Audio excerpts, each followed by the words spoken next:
بسم الله الرحمن الرحيم. عن أنس رضي الله عنه قال قال رسول الله صلى الله عليه وسلم: إذا دعا أحدكم فليعزم المسألة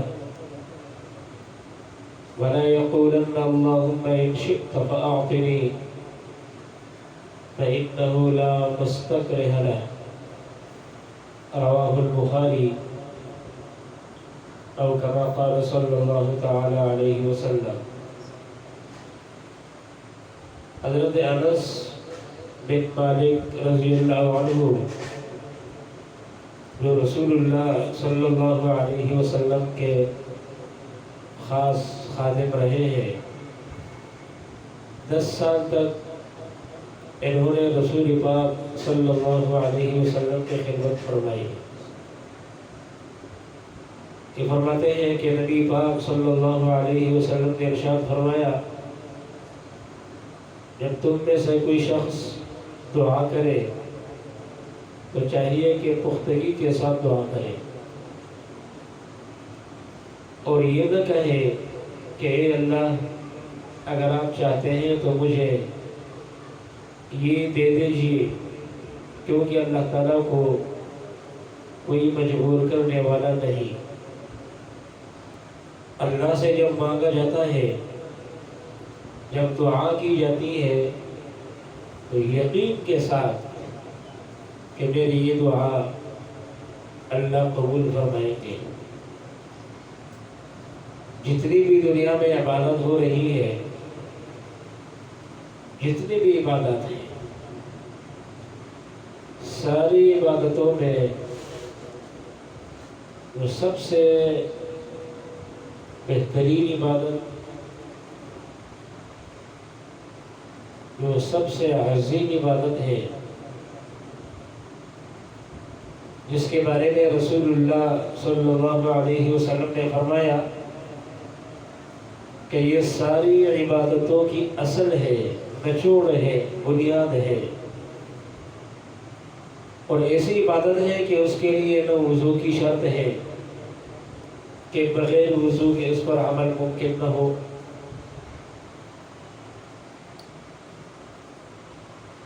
نہ جوانی کی شرط ہے کہ چھوٹا بچہ ہو وہ نہیں کر سکتا، جوانی ہو پھر اس پر عمل ہو، نہ وقت کی شرط ہے کہ فلاں وقت میں آپ اس پر عمل کر سکتے ہیں باقی اوقات میں نہیں، نہ جگہ کی شرط ہے کہ مسجد میں آؤ تو ٹھیک ہے ورنہ کہیں راستے پہ جاتے ہوئے آپ عمل نہیں کر سکتے ہیں.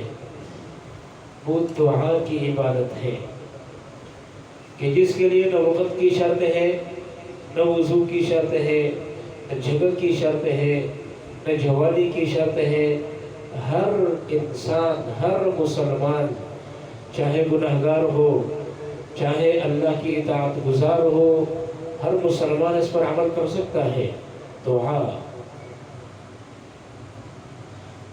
صحابہ اکرام نے رسول اللہ صلی اللہ علیہ وسلم سے ایک دفعہ پوچھا: یا رسول اللہ اقریب ربنا فنناجی ام بعید فننادی؟ یا رسول اللہ ہمارا رب، ہمارا پروردگار قریب ہے کہ ہم آہستہ آہستہ خفیہ طریقے سے اپنے اللہ سے بات کریں، یا وہ اللہ دور ہے فننادی تو ہم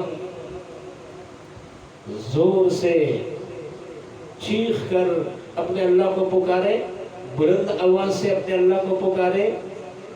اللہ نے قرآن کی آیت نازل فرمائی اور اس میں عجیب محبت کا مظاہرہ ہے.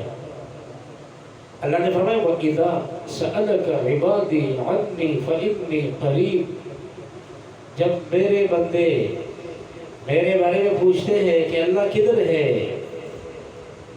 اب کیا کہنا چاہیے تھا؟ فَقُلْ لَهُمْ إِنِّي قَرِيبٌ. فَقُلْ لَهُمْ کہنا چاہیے تھا انہیں بتا دو، فَقُلْ لَهُمْ کو بیچ میں سے ہٹا دیا، تو فرمایا فَإِنِّي قَرِيبٌ. فَقُلْ لَهُمْ کیوں ہٹا دیا؟ تو دیر ہو جائے گی، اس لیے فَإِنِّي قَرِيبٌ، میں تو بہت قریب ہوں،